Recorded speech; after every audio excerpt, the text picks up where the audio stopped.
Oi, Brasil! Oi, gente! Sejam todos e todas muito, mas muito bem-vindos para mais um episódio do SingularCast. E desta vez temos, treinei meu inglês para falar isso, hein? Um returning cast do nosso podcast. Estou aqui com o Dr. Luca Lamanna, que já frequentou este podcast como um ex-aluno e agora retorna como mentor no nosso quadro Conhecendo o Seu Mentor. Então, a primeira coisa que eu queria falar é muito obrigado. Ainda Muito mais, assim, não obrigado. só pela sua presença, mas por toda a ajuda que você me dá na mentoria, por você ter, assim, abraçado essa causa aqui com a gente, que a gente faz do coração. Assim, e eu gosto muito de contagiar as pessoas com essa energia da Exatamente. mentoria e, cara, eu fiquei muito feliz quando, né, você aceitou ser nosso mentor e você tá aqui hoje, então muito obrigado, Luca. Então, Matheus, é uma honra, um orgulho para mim estar aqui a segunda vez.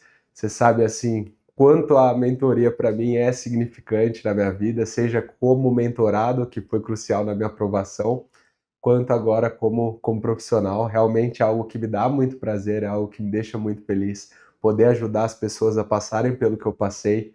E realmente é algo que a gente se diverte durante o trabalho. A gente tem um propósito, né? Não deixa de ser um trabalho, mas é algo que a gente se diverte, que a gente tem um motivo claro e uma razão ali para continuar. Então, eu fico muito feliz de participar da mentoria como um todo e de estar voltando aqui podendo compartilhar um pouco mais dessa jornada com você e com vocês aí. Exato, e para mim, não digo uma fechagem de um ciclo, porque muitas coisas ainda vão acontecer, Sim. mas para mim é muito especial esse episódio, porque você marca o primeiro multiplicador.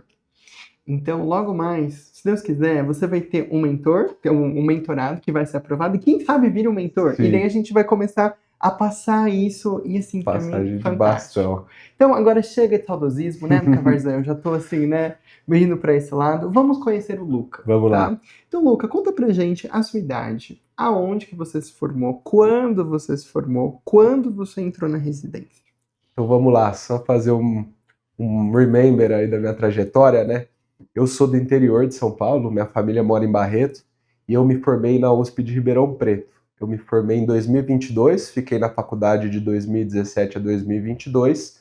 Foi quando eu peguei e me mudei para São Paulo, já sabendo que eu queria fazer medicina esportiva. E aí no ano de 2023, foi o ano que a gente se conheceu, né, e se aproximou através da mentoria, que eu fui um dos seus mentorados, e no final desse ciclo eu consegui aprovação na residência de medicina esportiva no HC, aqui em São Paulo, fui aprovado também na Unifesp, mas acabei optando em seguir carreira ali no HC, e hoje eu sou R2 de medicina esportiva da USP aqui de São Paulo. Então, a mentoria singular ela foi importante para mim naquele momento, hoje ela faz parte também da minha vida, seja através da medicina esportiva, que me ajudou a conquistar esse sonho, ou como mentor, que hoje eu trabalho aqui com vocês. Muito bom. E para a gente dar só uma pincelada, assim, por que medicina esportiva? Então vamos lá, Matheus. Para mim, foi uma decisão simples, mas depois que eu entendi algumas coisas. Porque a medicina esportiva, a gente não tem tanto contato com ela durante a graduação, né? Eu não sei se para Eu você também foi não. assim também. Zero contato. Nenhum Exato. contato.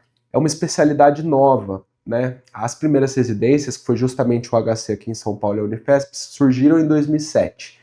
Então, a gente tem aí 15 anos no máximo de profissionais formados. Então, a gente tem realmente poucos chefes e pouco contato com essa especialidade. Eu tive contato através de um congresso, eu sempre gostei de esporte, pratiquei esporte minha vida inteira. Então, eu sou uma cria aí do tênis, eu pratiquei tênis de forma competitiva dos 6 eu comecei a treinar, comecei a competir com 11 anos, competi até os 15 para 16. Caramba. Cheguei a jogar alguns torneios ali estaduais, federais, e eu acho que o esporte foi um dos grandes pilares aí da minha formação, me possibilitou, eu falo que eu tenho vários ensinamentos que vieram do esporte, né? Seja aprender a ter uma rotina, aprender a ganhar, mas aprender a perder também, que é importante. A gente aprende a focar num objetivo lá na frente, abrir mão de algumas coisas no presente. A gente fala muito disso também na mentoria. Então, acho que o esporte me deu bons ensinamentos. Eu sempre tive ele muito próximo da minha vida, né? Hoje eu não consigo me enxergar sem o esporte. Depois acabei praticando outras coisas na faculdade, mas o esporte sempre teve muito presente. E aí, quando eu conheci a medicina esportiva, que eu soube que existia ali para o meu quarto ano, eu me interessei muito, conversei com vários profissionais, acompanhei alguns profissionais, foi quando eu tive a certeza que eu gostaria de fazer medicina esportiva, não só por lidar com atletas, mas também com pessoas que querem melhorar hábitos de vida, né? E isso é uma das questões que a gente tem ali na medicina esportiva. Muitas pessoas às vezes acham que a gente só trabalha com atleta, mas não, as pessoas que a gente mais lida e trabalha são pessoas comuns, como eu, como você, que querem ter um estilo de vida mais saudável, e o médico do esporte ajuda de diversas maneiras. Perfeito, isso é muito legal, ainda mais num contexto assim, ó. Se a gente parar para pensar, a geração dos nossos pais não fazia tanto, né, assim, tanta atividade física que nem a geração de hoje faz. E eu acho que, assim, principalmente olhando essa transição de gerações, pelo menos a minha percepção, né, depois você pode falar a sua, mas a ideia é que eu tô tendo que as pessoas estão ativamente indo atrás de medicina do estilo de vida, Sim, elas estão praticando muito mais esportes, estão fumando menos, estão pensando muito mais numa longevidade, coisa exato. que uma geração passada não. E é engraçado que o nascimento da mentoria, falando da mentoria, da medicina do esporte, veio nesse contexto, talvez, já de uma transição de geração, né? Da Exato, gente sair daquela medicina, pelo menos não olhar tanto aquela medicina patológica, mas exato, olhar mais uma medicina, eu não quero chamar de preventiva, mas uma medicina mais de estilo de vida, com tudo isso, e que bate com a sua persona, né? exato. A medicina esportiva, é até interessante que você fala isso, né? Mas um dos países que tem ela de forma mais amplamente divulgada, que é os Estados Unidos, ele encara a medicina esportiva como uma medicina de família, ou seja, eles dão esse tipo de cuidado e de atenção para o paciente em nível primário para prevenir doenças crônicas, antes dos pacientes evoluírem com doenças e condições mais graves de saúde, que são preveníveis aí, às vezes, com ajuste de hábitos ou alguma medicação nesse sentido. Então a medicina esportiva ela tem esse componente, que é justamente você tentar interferir, influenciar ali o indivíduo enquanto ele está só com os fatores de risco antes dele desenvolver aquelas condições ou comorbidades. Isso é muito legal. É uma coisa que eu particularmente vi na prática, porque no meu primeiro, compartilhando até uma experiência pessoal, meu pai ele sempre foi obeso nos últimos 20 anos, e ele tinha uma dificuldade muito grande em emagrecer. E aí, no ano passado, durante o meu R1, a gente começou a acompanhar a saúde dele em conjunto com outros profissionais, e ele saiu de 106 quilos para 82 quilos, que é o que ele está agora. Teve uma ajuda ali de medicação, a gente usou a semaglutida, mas de todo jeito ele teve todo o mérito dele com a parte de instauração de bons hábitos, manutenção disso, começou a entender melhor sobre questão de dieta, dar valor nessa questão alimentar, então foi muito legal poder ver isso em casa, através de conversas e através de exemplo também, que eu acho que o exemplo Uhum. acaba arrastando, eu sempre fui muito fisicamente Sim. ativo, tanto é que a gente está até planejando fazer uma provinha de corrida junto Olha para só. coroar o ciclo. Então, a gente poder influenciar as pessoas que a gente mais ama também é muito legal. Muito. E acho que para você, a mentoria, agora como mentor, ela veio como uma luva. Porque quando a gente pensa, exemplo, vai, reumato. Na reumato, a gente fala de estilo de vida, beleza. Mas não é o ponto, né? Eu Sim. vou imunossuprimir, Uhum. assim, eu tenho. Mas no seu caso, o que você faz na medicina é exatamente o que a gente faz na mentoria, se a gente para pra Exato, é. pensar. Porque é muito mais fácil eu dar o imunossupressor para a pessoa do que falar para a pessoa, vamos mudar hábito de vida, porque eu sei, ó, eu tô suando, eu sou gordinho safado, eu tô suando para fazer meu hot yoga ali, literalmente, pelo menos uma vez, 2 vezes na semana. Mas assim, é isso, é muito mais difícil eu mudar meu estilo de vida do que tomar imunossupressor. E eu acho que o que você faz na medicina traz para a mentoria singular, porque é Sim, exatamente isso. Ensinar as pessoas a estudar, intrinsecamente é a gente ajustar a rotina, colocar horário, colocar limites. Claro que a gente vai colocar recompensas, mas é estabelecer isso, né? Eu acho que exatamente. não. Eu acho que na medicina esportiva a gente usa um termo, né, que a gente vai ser o coordenador de saúde daquele paciente. Então, às vezes, você não vai tomar todas as condutas, mas você vai estar a par delas, vai conversar com outros especialistas ali, vai ajustar todas as áreas da vida da pessoa. E na mentoria a gente acaba fazendo um pouco isso. Apesar da gente focar muito ali na parte de estudo, a gente também aborda aspecto psicológico. Agora a gente tem psicólogos na equipe, que a Exato. gente vai conversar também, a gente vai abordar um aspecto nutricional, às vezes um sono, alguma coisa nesse sentido. Então a gente coordena a vida da pessoa, principalmente dando ênfase aos estudos, mas a gente sabe hoje em dia que tudo está muito interligado, né, Matheus? Muito.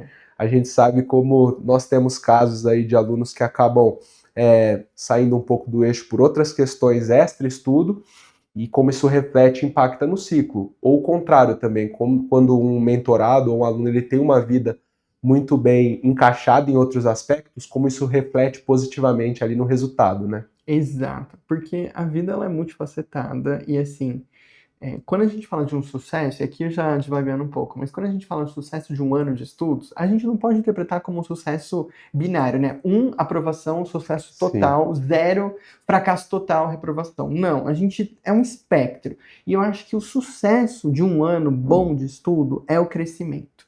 E esse crescimento, ele também vem junto com crescimento psicológico, com resiliência, ele vem na instalação de hábitos também ao longo desse ano, sim, né, ele é junto.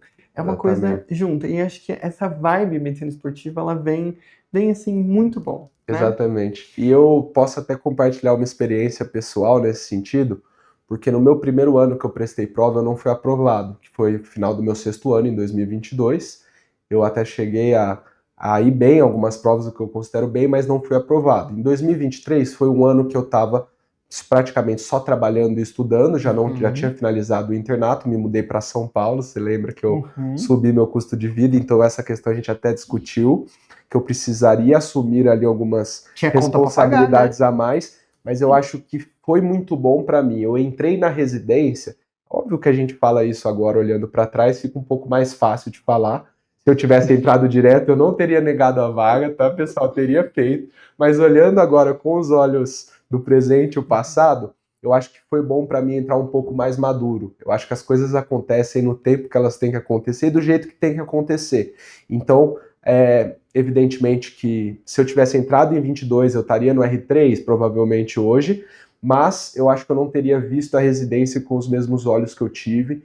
Então acho que a gente precisa amadurecer. Às vezes eu não estava Total. pronto para entrar ainda numa residência, por mais que às vezes eu fizesse essa nota na prova, e aí a gente consegue extrair o máximo daquele serviço, a gente consegue encarar as coisas diferente, com ar de mais maturidade. Eu não sei se você já ponderou sobre essas Já questões também. todos os dias, todos os dias. Assim, eu entrei na residência de clínica logo depois do sexto ano. E uma das coisas, não que, acho que arrependimento não é uma palavra adequada, mas eu deixei de curtir alguns estágios da minha residência de clínica por não ser maduro o suficiente. Eu acho que se eu for para trás e olhar quantas coisas eu impliquei com os estágios, que eu poderia ter ficado muito mais de boas, curtindo o momento do estágio, pegando, não querendo. Eu acho que uma das coisas que mais me frustrou como residente de clínica antes de entrar na Reumato foi querer pegar o guideline que eu li, que tava, nossa, eu idolatrava o guideline, e eu tentava seguir à risca tudo, e da realidade do Brasil, às vezes a realidade do pronto-socorro, a realidade da UTI não deixava, e eu ficava muito incomodado quando as coisas saíam do que... Angustiava. Exato, só que eu deixei de aproveitar, eu aproveitei, mas eu acho que eu deixei de aproveitar o expertise dos chefes, Sim. porque eu tava tão, não, isso aqui não é diferente do guideline, deixa eu focar aqui, mas essa experiência minha era muito rica, coisa que quando eu entrei na Realmato já foi diferente, porque eu Uhum. já tinha começado a sacar no finalzinho do meu R2 que esse era o tchan da residência. A residência, pelo menos na minha ideia, não é para você ficar no guideline. Ótimo que você vai ler o guideline, beleza, mas aproveita as pessoas, aproveita o serviço e aproveita os outros profissionais, equipe multi, aproveita tudo, Sim. né? Eu concordo totalmente. Eu acho que nós fizemos residência, eu faço ainda residência num centro, né, formador, um centro que tem a pesquisa muito forte. A gente nunca pode abrir mão, né, desse academicismo, de se basear em estudos, mas tem nuances práticas que não vão estar em nenhum guideline.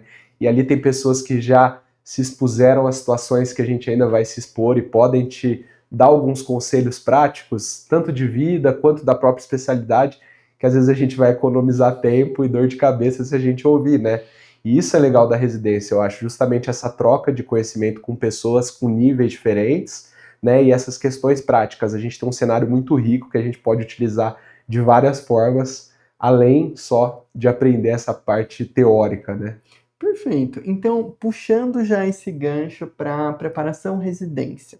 Olhando para trás, eu sei que hoje é muito mais fácil a gente olhar, né? Sim. Mas vamos pensar o que realmente deu muito certo na sua preparação para a gente pontuar aqui, justamente para a gente usar essas coisas como gatilho para quem está escutando falar, putz, olha, ele comentou isso naquele episódio lá atrás, mas só para a gente dar uma rapidinha, uma pincelada assim, o que foi muito bom na sua preparação? Show, então vamos lá. Algumas coisas que eu não abriria mão na minha preparação, e a gente até estava conversando um pouquinho mais cedo sobre isso, que é justamente o descanso, e aí o descanso programado. Eu sou uma pessoa que tem um pouco de dificuldade em desligar ou diminuir a velocidade, mas em alguns momentos do ciclo a gente vai precisar ter esses momentos de descanso. E eu, já conversando um pouco sobre essa parte mais pessoal que a gente está abordando aqui hoje, eu sou uma pessoa que gosto muito, por exemplo, de estar em contato com a natureza.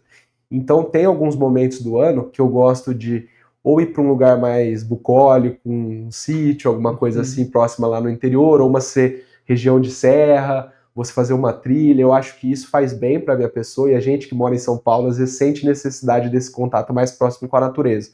E eu, apesar de ter uma rotina de trabalho e de estudo bem consolidada, a gente ponderou muito sobre isso de encaixar descansos programados, seja descansos mais curtos, de período mesmo ali durante a minha semana, mas também alguns descansos maiores ali durante a minha preparação, que me faziam voltar com gás total e eu conseguir descansar, né? E aí a gente foge um pouco daquela linha da pessoa que tem picos e aí entra mais naquele aluno que é constante, que consegue um volume maior, né? Às vezes a gente descansa um pouco, diminui o ritmo ali por algum tempo, mas isso vai favorecer o seu processo a longo prazo. Às vezes a gente pega aquele aluno ou mentorado que dá um pico muito grande nesse começo de ano e a pessoa acaba ficando muito sobrecarregada.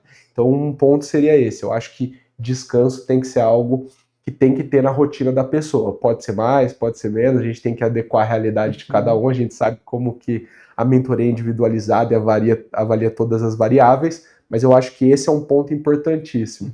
Que eu lembro que você treinava religiosamente. Sim. Né?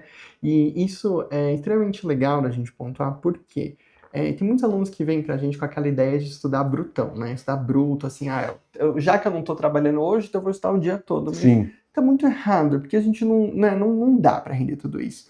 E quando a gente não coloca uma meta, eu também não tenho um cinto de segurança que fala, olha, você já fez o que você precisava, agora descanse. Que senão a gente fica naquele eterno limbo entre descansar e estudar, mas você não descansa, você não estuda bem. E fica aquele dia meio... E daí vai se juntando, se acumulando com os outros, e quando a gente vê, você não está fazendo nenhuma das duas coisas bem feitas. E eu acho que quando a gente coloca uma meta, e a gente respeita, que nem um limite de um município, fala, olha, aqui está o seu estudo, e aqui está o seu descanso, isso ajuda a gente a descansar muito melhor. Em especial, se a gente conseguir colocar uma atividade física, maravilha. Exatamente. Né? Maravilha. E se também não der, gente, a gente bota o Netflix, a gente bota alguma outra coisinha, né? Os gordinhos safados. Né? Mas brincadeira, já estamos saindo do sedentarismo, né? Não vou, né? Não, agora tá com shape. Já, o Big né? Boss aqui tá Exato, shapeado. já tô assim, né? 15 quilos mais magro. Pra quem pegar esse episódio aqui lá atrás, né? Mais de um ano atrás, vai me encontrar com 15 quilos mais gordinho. Então, mas brincadeiras à parte, isso é legal da gente fazer. Uma preparação boa é uma preparação que tem estudo na medida certa e tem descanso na medida certa. Exato. Descanso, e outro ponto que você falou também foi o treino. Eu também nunca abri mão disso. Acho que a atividade física, para mim, eu via como um investimento de tempo. Eu sempre falo isso, eu não via como uma perda de tempo. Para mim, exercício físico ele entra na minha rotina como meus outros compromissos e responsabilidades da semana. Evidentemente que tem alguns momentos que eu tô treinando mais, outros que eu tô treinando menos. Agora eu tô até me preparando para uma maratona daqui uns 3 meses e meio, então os treinos estão subindo um pouco o volume. Mas durante a minha preparação, eu não tinha uma rotina de atleta e não tava com uma pretensão esportiva assim. Eu treinava para manter a minha saúde mental e física em dia, então fazia bem, né? E treino é aquela questão, você pode não querer ir, mas depois que você foi, dificilmente você vai se arrepender, né? Você sai com aquela endorfina no corpo, você fala, nossa, foi muito bom eu ter vindo, e eu sinto até que os períodos que eu estava treinando melhor, isso tinha um reflexo positivo nos meus estudos. Eu não sei se você vê isso também, aquela semana que você conseguiu encaixar os treinos, né, a yoga que você falou que você vai, você se sente melhor com você mesmo, você acaba produzindo melhor em outras áreas. Eu falo, ainda bem que é hot yoga, porque a sala é quente, eu suo, escondo as minhas lágrimas. Porque a vontade que dá, eu falo, não, gente, o que eu tô fazendo aqui num sábado, inclusive amanhã tenho, já sábado, 7 horas da manhã, tô lá no vídeo.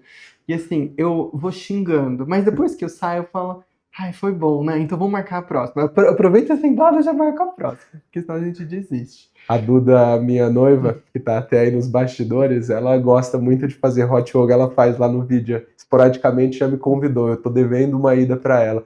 Ela falou, Você que gosta de correr aí, você tá subestimando minha yoga, mas você vai ver, você vai sair lá todo cansado, você vai descobrir alguns músculos que você nem usava.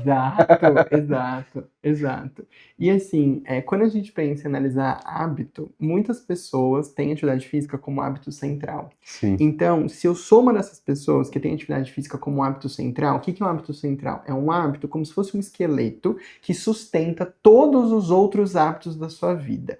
Então, para todo mundo, na verdade, mas para essa pessoa em específico, se eu abdico desse hábito central no meu ano, nada vai funcionar.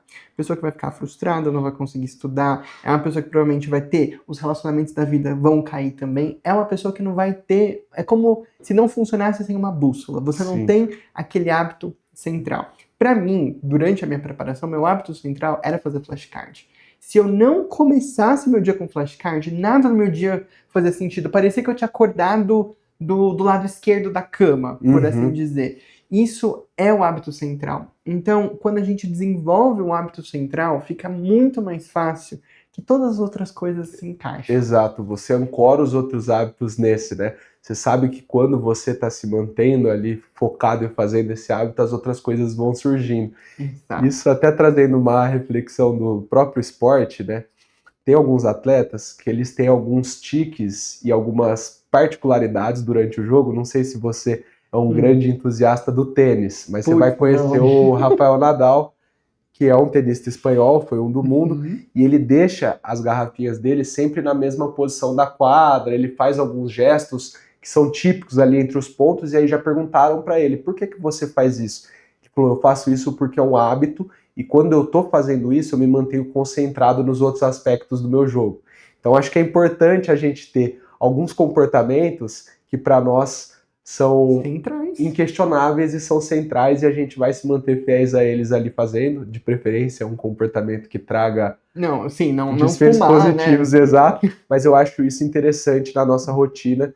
Hoje em dia a gente tem muito estímulo, a gente pode até falar um pouco sobre isso, eu acho que a gente está vivendo um momento meio de transição, com muita informação, muita tecnologia, e a gente tem que saber lidar um pouco com isso, né, porque o nosso cérebro ele fica hiperestimulado. Exato. Então se a gente se mantém com esses hábitos e ancora os outros hábitos menores neles, eu acho que tudo flui mais fácil. Isso, inclusive, levou a Universidade de Oxford, ano passado, a nomear o termo do ano, né, de 2024, como brain rot, né, que é a podridão mental, que é aquele excesso de dopamina barata do Instagram, do TikTok, de ficar vendo vídeo de dancinha, de gatinho e de pessoa famosa. Isso vai causando aqueles picos e picos de dopamina, que cada vez você quer mais, daí você sai daquilo achando que você descansou, mas seu cérebro está exausto. E daí isso mina a capacidade da pessoa estudar ou fazer uma atividade intelectual um pouco mais refinada, como está para a prova de residência. Exatamente. Isso é uma coisa até que eu converso muito com os meus mentorados, né? Que entre os blocos de estudo, que tem aquele descanso menor, eu peço para eles não pegarem celular. Então eu peço para eles desligarem o celular de manhã, falo, responde quem tem que responder, não vai chegar uma grande notícia entre os seus blocos de estudo. Quando a gente fica, às vezes, uma semana no meio do mato, sem celular, a gente vê que a gente é menos importante do que a gente acha. Total. Só nossa mãe ou nosso pai que mandou uma mensagem e olha lá. Então, em uma hora de estudo, não vai acontecer nada que vai mudar tanto a sua vida, em geral. Então, o que eu falo? Responde quem tem que responder, desliga o celular, deixa em outro cômodo, aí você estuda ali nos seus blocos. Nesse descanso, usa para relaxar, geralmente você vai estar estudando no computador, então dá uma andada, dá uma olhada para a vista, brinca com o gato, brinca com o cachorro, toma um café, né? Isso é algo muito interessante, porque o próprio Bernardinho, num podcast, que foi treinador de vôlei da seleção brasileira... Esse eu conheço. Você conhece ele? Esse eu conheço. Ele fala que ele não leva os celulares dele nem pro treino no bolso, porque ele viu um estudo que só o fato de você estar com o seu celular ali do seu lado, mesmo que desligado, diminuía a qualidade da palestra de grandes palestrantes. O fato de você estar com ele no bolso. Então ele não leva pro treino, porque a gente condicionou isso como uma chance de você receber uma mensagem ou uma ligação a qualquer momento. Então você não estar com o seu celular, você desliga aquela área do subconsciente, fica em alerta, e aí você consegue performar mais naquilo que você está entregando no momento. Então isso é um fato interessante que dá para a gente adaptar para a realidade da mentoria, e foi algo que eu também usava na minha preparação. Eu tentava me expor o mínimo possível à rede social nessa fase, porque a gente sabe que quando começa, às vezes ali você acaba perdendo uma horinha ali, você nem percebeu. Então, se a pessoa for utilizar, que ela use com consciência e nesses intervalos maiores. Exato, porque se a gente utilizar no intervalo menor, a gente vai ficar com a ideia que você descansou, mas na verdade você não descansou nada. O seu cérebro continua recebendo dopamina, não vai dar certo. Exato. E essa mudança de ambiente que você propôs é excelente. Dele sair daquele cantinho de estudo, do cubículo, andar, brincar com os cachorros, gatos, etc. Às vezes fazer umas flexões, umas asanas de yoga, o que quiser fazer, mas tentar fazer o que a gente chama de tecnologia distrativa. Tentar não interagir com tecnologia distrativa. Exato. Né? Isso é uma coisa muito interessante, que inclusive é uma coisa que eu sempre falei, que agora você começou a falar, e essa é uma dica que vale ouro para quem está escutando a gente. Sim. No sentido de preparação. E puxando essa parte, agora a gente falou muito das coisas que deram, né, que foram muito legais.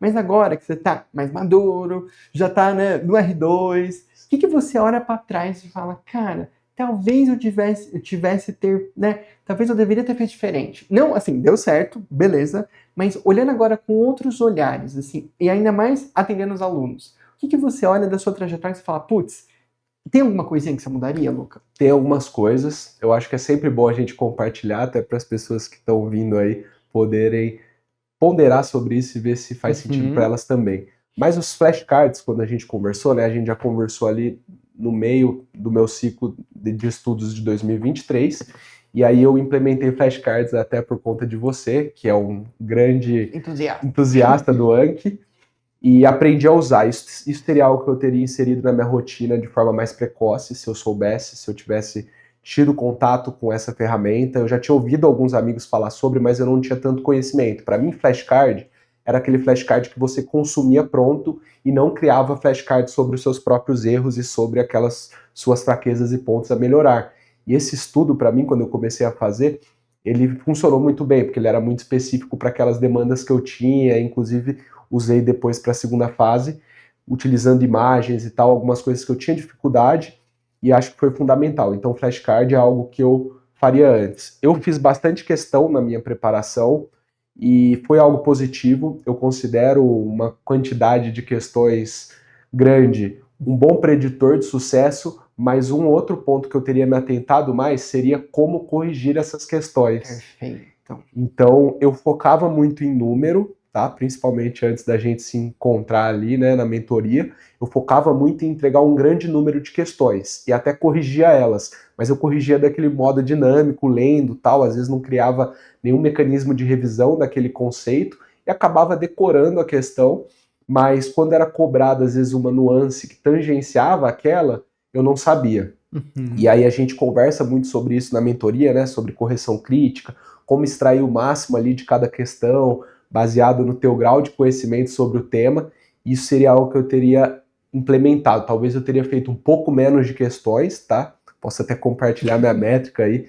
Eu lembro que eu fiz acima de 12 mil questões, entre 12 e 15 mil, mas, então eu acho assim, é preciso fazer um número de questões interessantes para você se expor àquilo, afinal a sua prova vai ser avaliada por questões, mas a gente consegue extrair mais delas fazendo uma correção crítica detalhada, né, Melhor, Matheus? exato. E gerando uma ferramenta sua, né? Fazendo uma boa correção, entendendo o seu erro e já se preparando para as provas que ainda vão vir. Porque tem muito aluno que peca no número de questão, ou seja, faz várias, mas na expectativa que cai exatamente a mesma coisa. Então ele está estudando para uma prova de 3 anos atrás ou do ano passado, ele não está treinando para a prova que está vindo, né? Então eu acho que isso é fantástico. Agora, você já com meses de mentoria como mentor mesmo nas costas, o que você acha hoje que tem chegado muito nos atendimentos? Assim, vamos pegar o que você sente que é a maior dificuldade ou as maiores dificuldades hoje nos alunos? Esse é um bom ponto que você trouxe, né? Porque é algo que a gente reflete também e tenta pensar em mecanismos de como ajudar, né?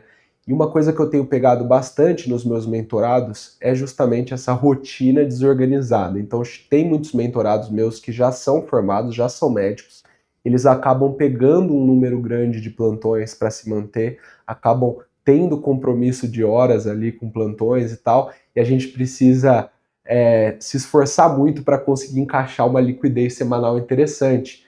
Porque a gente sabe, né, Matheus, que não é só as horas que você gasta ali no plantão que você vai ter que deixar disponível para isso, mas você também tem um tempo depois dele que você precisa descansar. A gente não consegue produzir tão bem quando está com uma rotina muito intensa de trabalho. Então isso é uma dificuldade que eu tenho, da gente achar aquele ponto ótimo, ou seja, o mínimo de trabalho possível que essa pessoa consegue se manter com dignidade, mas que possibilite ela estudar ao máximo ali para focar na residência, né? Que eu acho que tem que ser a prioridade desse ano, já que a pessoa está se propondo e está fazendo um investimento alto para focar nisso.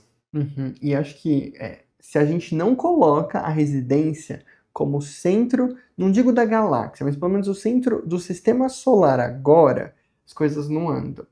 É uma pessoa que não consegue priorizar os estudos. Tem uma coisa que eu adoro citar, é que o tempo ele é elástico. Como assim? Ele pode esticar ou ele pode retrair de acordo com a prioridade que você coloca na sua vida. Antes, uma das coisas, abrindo meu coração aqui, sabe o que me fez sair do... Sair não, mas o que me fez começar a atividade física? Foi uma pessoa da família ter tido um desfecho cardiovascular. Eu sei que é uma coisa doida, eu sou médico, eu já sabia que o sedentarismo levava a isso. Mas quando você vê o impacto, porque a gente acha que somos infalíveis, né? Então, Sim. assim, eu não vou falar quantos anos eu tenho, mas depois de uma certa idade, você fala, não, mas tá, eu sou jovem ainda. Mas aí quando você vê, putz, as consequências do que eu faço hoje vai me ajudar lá na frente a ter uma qualidade de vida, ou não infartar, não ter um AVC, ou qualquer outro desfecho negativo, aí eu saí disso. Então, por que eu estou citando isso? Quando eu estava falando do tempo elástico, é exatamente saber as suas prioridades. Se você tivesse virado para mim, Matheus, você consegue arrumar 3 horas na sua semana para fazer uma atividade física? Não, não consigo. Não tenho tempo, trabalho muito. Mas a partir do momento em que se tornou uma prioridade para mim, Sim, o tempo se abre. exato. Eu começo a tirar coisas que eu achava que eram importantes, mas que agora eu consigo delegar, eu consigo entender a minha vida sobre né? É isso que é o tempo elástico. E os alunos não entendem essa parte. Que eles ainda ficam com a ideia, não estou falando pra gente não trabalhar, se você precisa trabalhar, maravilha, você precisa pagar a conta, ok. Mas ainda assim, o tempo, ele consegue esticar se você colocar a prioridade como os estudos. Exatamente. Eu acho que a gente precisa realmente, esse ano, ser o mais conservador com isso possível. A gente precisa trabalhar o mínimo possível para se manter. Não é ano da gente fazer Não, reserva de não. emergência, ganhar dinheiro, trocar de carro. Não é esse o foco, né? A gente precisa realmente focar em passar ali, estudar e virar essa chave, até porque durante a residência vão surgir oportunidades. Dependendo da residência, você vai conseguir trabalhar um pouco mais. Existem algumas que você não consegue, mas hoje em dia acho que o pessoal já tem um pouco mais de consciência, já está um pouco mais homogêneo, assim, uma consciência de classe. a consciência de classe, exato. Então, assim, não é o ano realmente da pessoa ganhar dinheiro. Acho que tem que virar essa chave, porque as coisas boas acontecem na residência e a gente precisa se apegar a isso, né? E assim, olhando principalmente essa fome do aluno chegar na aprovação, né? Que ela é uma fome real, ainda bem que ele tem essa fome, porque ajuda a gente, né, se manter motivado. Mas uma das coisas que eu vejo muito, Luca, é aquela expectativa da promessa mágica. Então, exemplo, nunca fez flashcard na vida e a gente introduz o Anki. Daí parece mil maravilhas. Sim. E daí ele chega no segundo encontro e tá lá embaixo, com tudo acumulado, e daí ele quer desistir do Anki. Você já teve essa experiência com algum mentorando seu, assim, é o que eu chamo na mentoria, quando a gente faz o curso de formação para os mentores, que a gente chama do aluno re-rap, que entra na re-rap, tudo parece, mas ele vai para casa com o brinquedo, e daí ele vê que o brinquedo não era aquela promessa toda, só que se ele não larga, ele aprende a usar esse brinquedo, ele chega no que a gente comenta, que é o platô ali da produtividade. Você já sentiu isso com algum mentorado? Tem algum exemplo? Matheus, eu já senti algumas particularidades ali do Anki, mas isso é uma questão que eu sempre que vou introduzir flashcards como uma ferramenta nova de estudos, eu já adianto essa questão. Então acho que os meus mentorados, eles já não criam tanta expectativa num primeiro momento, e aí eles também não caem tanto naquela questão do vale. Eles já se mantêm sabendo que o flashcard demanda um amadurecimento e uma exposição para você ficar bom. Então, eu já tiro essa expectativa de ficar excelente e aí eu acompanho de perto nesse começo. E tem dado certo, os meus mentorados têm entregado uma boa constância. A gente tem que fazer alguns ajustes eventuais nos segundos, às vezes até nos terceiros encontros ali, né? mas as dificuldades que eu tenho tido mais nisso é às vezes em volume de flashcards, ou o aluno tem criado muitos flashcards e aí fica um número que seria insustentável no longo prazo, ou está criando poucos flashcards, mas assim, em termos de constância, de não se expor ou de se acumular, eu particularmente não tive muitos casos, não. Que bom! E assim, qualquer ferramenta, eu lembro, a primeira aula de hot yoga, além de eu quase desmaiar, né? Tudo bem que eu tô falando muito disso, mas aproveitando aqui a presença do médico no esporte. Mas assim, além de eu quase desmaiar na aula, chegou numa hora que eu simplesmente sentei e fiquei olhando. Porque eu falei, não, gente. Não, e coloca a mão debaixo, eu falei, não, aqui já. Aí já tá. Já tá bom. Eu só sentei assim, fiquei, tipo, respirando. Mas é isso, é o primeiro encontro. É sempre mais difícil. E depois as coisas melhoram. Sim. Seu corpo vai se adaptando. Então, acho que isso é muito relacionado à mentoria também, nesse aspecto. Exato, eu acho que precisa rolar esse amadurecimento. Quando a gente se expõe a alguma nova ferramenta, a gente vai demandar um tempo ali para pegar, fazer as manhas aí de como criar mais rápido e tal. Depois isso vai encaixando na sua rotina de estudos e acaba virando algo que você até sente falta quando está sem, que foi o que você falou, que era uma das coisas que você se mantinha ali focado na sua rotina de estudos, né? Então, as pessoas precisam confiar que dá resultados, né? Que traz frutos. Uma demanda que eu gostaria até de compartilhar, que hoje em dia o ser humano é muito imediatista, né? Nós somos imediatistas. Inclusive, às vezes a gente tem um pouco de dificuldade, por exemplo, de começar uma atividade física, porque a gente não vai ver um resultado imediato, né? Todo mundo quer atalho, quer alguma coisa mais rápida, e isso não é diferente com os nossos mentorados. Eles já querem começar a mentoria e ver um aumento na primeira semana de percentual de acerto.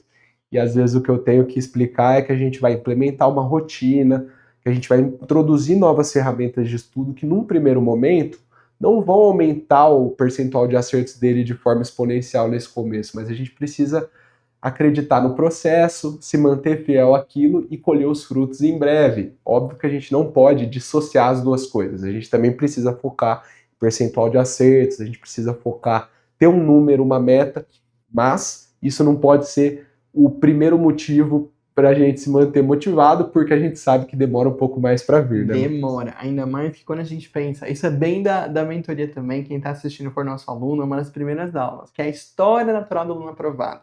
Todo aluno que é aprovado deixa um rastro. Quando a gente vai ver esse rastro, a gente consegue identificar mais ou menos 5 fases, que não é que termina uma e começa a outra, mas elas vêm antes uma das outras. Então a primeira fase é o estabelecimento de uma rotina. Se a pessoa não tem a mínima rotina, não tem como sequer a gente falar de usar ferramenta, de aumentar ponto. Então, a primeira fase é a rotina, que não é à toa que é a nossa ordem, inclusive, né, do que a gente faz. A gente começa com a rotina, beleza. Daí entram as ferramentas. Eu não preciso ter uma rotina perfeita para começar a usar as ferramentas, mas eu preciso ter uma rotina mínima ou basal para começar a usar um pouquinho das ferramentas, que elas vão melhorando conforme a gente já falou. E daí vem a terceira fase, que é a fase que eu mais gosto, mas é uma fase da depressão dos alunos. Por quê? Ele está comendo pão que o diabo amassou já, fazendo a rotina já há semanas, usando as ferramentas, e cadê os meus pontos que me foram prometidos? Não tem ainda na fase 3. A fase 3 ela é marcada pelaquela sensação que, putz, esse assunto aqui é familiar, eu lembro de ter visto isso, mas, putz, por que meu ponto não tá aumentando? Mas pelo menos os assuntos são familiares. Então aquele universo que antes era muito cabeludo, agora já tá mais tranquilo, né, de mexer. Para depois, para as pessoas que não desistem nessa depressão da fase 3, né, que ela ocorre um pouquinho, vem um aumento, né, na fase 4 de 2 grandes áreas ali que começam na nossa planilha, no nosso site, começam a sair ali do amarelo, de repente vem um verde. Opa, o primeiro verde aqui do aluno, né, isso já começa a ser uma fase 4, para depois vir uma fase 5 que a gente tem um aumento um pouquinho mais sustentado do desempenho. E é óbvio que isso daqui é uma forma, né, didática da gente colocar. Sim. Mas é muito interessante a gente olhar isso também na nossa própria trajetória como aluno. Eu adoro falar de história natural do aluno aprovado. E eu acho que quando um aluno entende que o que ele faz hoje, por mais que ele não esteja vendo o resultado em pontuação, não quer dizer que não esteja funcionando. A gente tá criando as condições para que aquela sementinha ali que você plantou na lama comece a brotar mais para frente. Exatamente. E isso é fundamental, eu acho, para a gente saber que outras pessoas também funcionaram dessa forma, né? É importante para nós, mentores, termos essa consciência. A gente já tem uma casuística boa de alunos aí que a gente viu que isso aconteceu e que vai dar certo, e a gente consegue falar para os nossos mentorados, confia no processo, a gente tem casos parecidos com os seus. Eu acho que isso é interessante também numa mentoria individualizada, né? A gente consegue responder esses anseios, adequar ali para a realidade específica daquele mentorado, a gente consegue fazer algum ajuste dinâmico ali, às vezes, entre os encontros, então fica algo um pouco mais direcionado do que numa mentoria coletiva, que seria algo mais genérico, né? Exato. E uma das coisas que eu fiz questão que esse ano a gente tivesse é o nosso time de psicologia. Então, até ano passado, a gente não tinha integrado a mentoria singular no time de psicologia. A gente referenciava para os psicólogos que eu tinha confiança, ou pedia para a pessoa procurar, mas a conversa com o psicólogo é extremamente importante, porque a gente se descobre muito conversando Sim. com o psicólogo, tendo esse momento de reflexão, e também para tirar as caraminholas da nossa cabeça, porque às vezes a gente fica tão bitolado com algumas ideias que, cara, Exato. não é bem assim, né? Então, eu acho não, tenho certeza que a entrada de 3 psicólogos no nosso time está fazendo, assim, um grande, grande sucesso. E eu sei, gente, quando a gente fala em psicologia, fala, nossa, mas eu vou sentar com uma pessoa para falar, porque às vezes tem aquele, principalmente homem, Sim. né? Tem aquela coisa mais, né, que nunca fez terapia, etc. Mas, gente, nunca é demais na vida. Eu Terapia. concordo totalmente. Eu tenho tido ótimos, excelentes feedbacks dos meus mentorados sobre esses encontros com os nossos psicólogos. Eu acho que entra um pouco nessa seara que você falou. Às vezes a pessoa não fazia e ela tinha até um preconceito, e quando ela começa a ver, ela fala: Nossa, como é bom eu tirar um tempo da minha semana para falar sobre mim. Às vezes você falando, você acaba pensando e refletindo sobre aquilo. E se a gente for pegar, dificilmente na semana você vai parar uma hora para olhar para as suas questões Uhum. internas, suas dificuldades, com tanto carinho, com tanta calma, com um processo que o psicólogo vai te direcionando, né? Eu particularmente faço psicoterapia aí desde a época que eu era atleta, eu comecei a fazer com um psicólogo esportivo, então eu nunca tive essa questão de preconceito, para mim sempre teve muito próximo ali na minha rotina, no meu dia a dia, acho que desde os 11, 12 anos, e aí depois durante escola, cursinho, até faculdade, eu mantive esse acompanhamento, hoje inclusive eu ainda faço, e é algo que é muito bom, porque quando a gente está inserido nessa rotina mais intensa ali, de trabalho, estudo, a gente dificilmente vai tirar uma hora realmente para pensar na gente, nas questões internas de como melhorar e como refletir. E às vezes é engraçado que quando eu vou falar para o meu psicólogo, eu estou falando para ele, já vem um insight e ele já me ajuda a conduzir isso. E às vezes você fala, poxa, é até mais simples do que parecia, né? Mas a gente precisa de alguém com método te guiando para a gente chegar a essa conclusão. Então, às vezes, você só vai compartilhar experiências suas, ser ouvido e pensar sobre questões internas. Isso vai fazer uma diferença grande, né? Muito. E assim, eu acho que pra mim, um dos maiores insights que eu já tive, assim, da minha vida vieram da terapia. Assim, uma das coisas que mais me marcou, assim, foi o dia que eu realmente comecei a entender que eu sou a melhor versão que eu poderia ser, porque eu sou a única versão possível do que Sim. eu posso agora no momento. Eu acho que grande parte, pensando as pessoas que são mais parecidas comigo, que tem um traço um pouco mais anancástico, mais obsessivo, Aham. compulsivo, assim, que a gente fica muito se remoendo pelas coisas que poderiam ter sido feitas diferentes na vida, ou poderiam ter sido melhoradas. Só que você fez o que você conseguia naquela circunstância, então você foi a melhor versão de você mesmo, porque era a única versão possível ali naquele cenário e tá tudo bem, né? A gente, né, nós somos eternos seres em Sim. construção, né? Eu sei que isso aí tá muito piegas já, tá muito instagramável, mas é verdade. É E verdade. acho que o que eu mais gosto do processo psicoterápico, independente da linha aí da terapia, é o momento de você talvez colocar sentimentos no local onde eles sempre deveriam ter existido. Sim. A gente deixa as histórias da nossa cabeça controlarem nossa vida porque a gente deu muito mais poder para elas do que elas são. Exato. Às vezes a gente Hum. sofre com algo que fica no campo das ideias e que não está acontecendo ali praticamente, né? E uma coisa que você citou que eu acho importante também, às vezes a gente fica se remoendo por algo que aconteceu no passado, mas aquilo permitiu a gente chegar aqui na forma que a gente é hoje e tal. E eu até faço um paralelo da mentoria.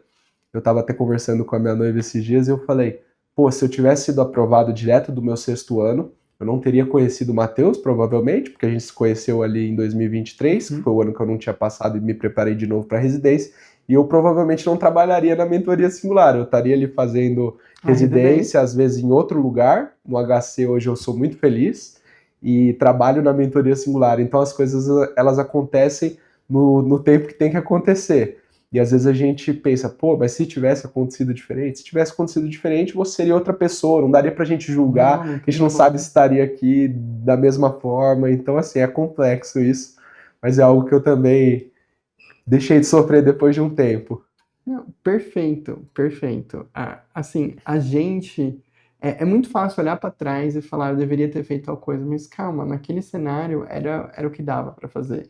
E um paralelo com o esporte, acho que de todas as modalidades de vida, assim, a gente tem o quê? A gente tem um psicoterapeuta do esporte, a gente tem a psicologia do esporte, porque a gente sabe que a performance do atleta, beleza, tem o treino, tem a alimentação, tem o sono, mas tem a cabecinha no meio. Tem, exatamente. Tem a mente no meio. E a mente é muito importante. Ó, eu que não sou fanático, ó, assim, uma das coisas da minha vida, já comecei a assistir Fórmula 1, Luca, tô adorando uma série da Netflix que parece, tipo, Keeping Up with the Kardashians, só que na verdade é de Fórmula 1, né? Que a gente vê os podres, tudo. E um dos corredores se encontrava com um psicólogo, né? Dos corredores, dos motoristas, né, dos pilotos, se encontrava com um psicólogo e antes dele entrar, né, assim, de fato no carro, ele mentalizava todo aquele percurso, tudo, para ele entrar naquele estado, né, de fluxo, de entender que as coisas... Porque às vezes é uma pressão tão grande, e é um esporte que tem, eu não sabia, mas tem tanta grana por detrás desse esporte.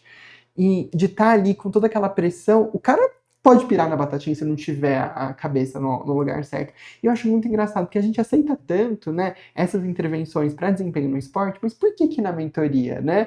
É a mesma coisa, gente. O desempenho da mentoria, desempenho do aluno ao longo do tempo, não é só preparação questão, mas é também a cabeça. Se o aluno tiver uma cabeça boa, eu vou garantir que o atleta, que o aluno, que o piloto de Fórmula 1 tenha uma performance melhor. É inevitável. Exato, e é interessante porque na medicina esportiva a gente busca melhorar a performance do indivíduo na área que ele quiser. Pode ser um atleta que vai querer melhorar a performance e o desempenho esportivo, mas pode ser uma pessoa que quer melhorar, por exemplo, o desempenho no trabalho, uma pessoa sedentária, a gente vai fazer um ajuste de rotina e vai possibilitar isso. E nos atletas, hoje a gente vê uma crescente nessa preocupação com a saúde mental, justamente porque faz muita diferença. Se a gente pegar os grandes atletas aí da história, eles se atentavam para esse aspecto da mente e a gente que pratica esporte sabe o quanto isso interfere. Por exemplo, agora que eu estou me preparando para uma maratona e a gente tem treinos de corrida muito longos, que às vezes você vai passar ali 1h30, 2 horas correndo.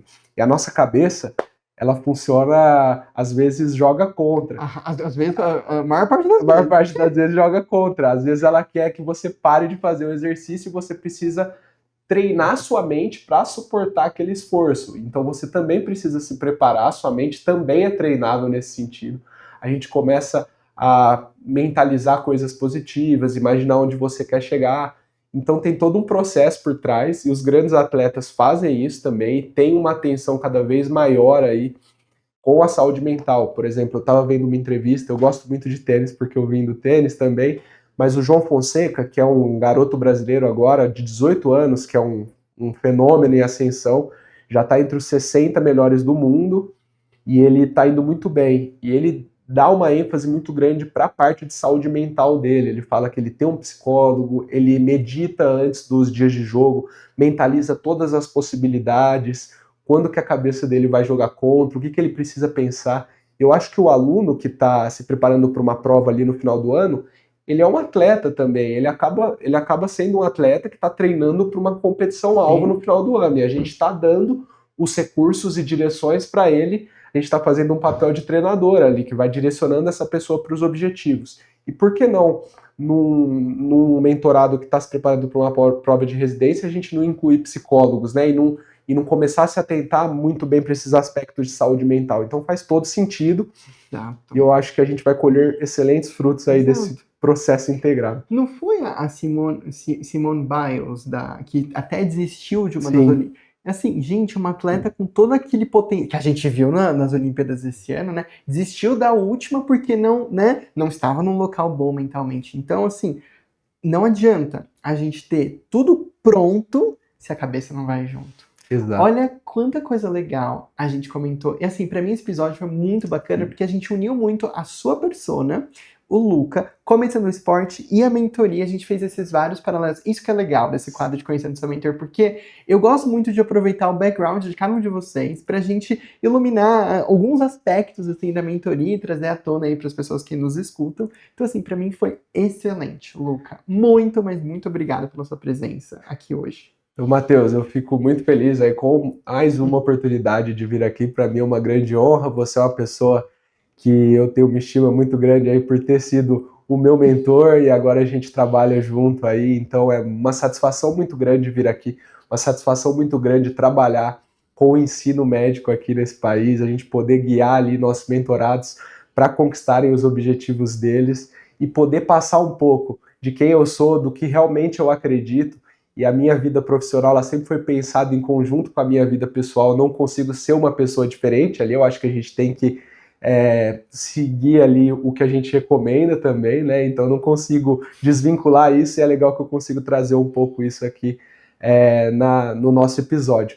E se você me permitir, eu queria até fazer uma citação e uma reflexão que eu acho que vai ser produtiva para quem estiver vendo aí o nosso episódio. Tem uma frase que eu gosto muito, que é de um sociólogo, tá? Ele chama Daniel Chambliss, e ele estudou os nadadores olímpicos. E ele comparou esses nadadores que tinham resultados melhores nas Olimpíadas e nadadores profissionais que tiveram resultados piores. E aí o que ele constatou? Ele tem até um livro que fala sobre isso. Ele fala que a excelência nada mais é do que um amontoado de hábitos que, quando avaliados de forma isolada, nada tem de absurdo ou de muito diferentes. Ou seja, a excelência é você construir uma rotina e repetir aquilo de uma forma muito constante. E esses atletas olímpicos, a principal diferença que tinha entre os campeões e os que não iam tão bem era que eles eram um pouco mais tolerantes ali à rotina, eles se mantinham um pouco mais focados no processo, eles cumpriam um pouco mais o treino, mas não tinha nada muito diferente que separava ele dos outros. Então acho que essa é a ideia que a gente tenta passar na mentoria, para as pessoas acreditarem no processo, para elas irem amontoando esses bons hábitos, para a gente conseguir colher esse fruto lá no final do jogo. Até porque a gente fala que não é uma corrida de 100 metros, né? Uma maratona, então a gente precisa avaliar esse tudo e manter essa rotina que permita ela continuar constante. Exato. Caramba! Assim, que excelente reflexão, Luca. Essa reflexão eu gosto muito. É uma das frases aí que vez ou outra eu sempre leio de novo e reflito sobre, porque faz todo sentido, né? É isso, a gente acha que uma grande vitória, ela é feita de grandes vitórias, mas não, grandes vitórias são pequenas vitórias do dia a dia, que se a gente não tomar cuidado, a gente nem valoriza. Exato. Mas existe uma vitória muito grande, pelo menos na minha opinião, de você acordar todos os dias e fazer o que você se propôs. Putz, isso modificou radicalmente de um dia para o outro? Não, mas isso é uma pequena vitória. Sim. E quando a gente entende que nenhuma grande vitória vem do nada, aí a gente começa a ficar num lugarzinho bom de crescimento. Exatamente, concordo então, totalmente. Com isso, agora sim, eu quero agradecer você aí de casa, que tá no YouTube, tá no Spotify, nos assistindo, nos escutando, você está no trabalho, se você tá em casa, lavando louça, tomando banho, não sei. Eu tenho certeza que esse episódio aqui vai grudar no seu coraçãozinho ali, em alguma coisa, tenho certeza que você vai conseguir absorver. Por isso que eu e você, a gente tem mais encontro marcado no nosso próximo Singular Cast. Oi, gente!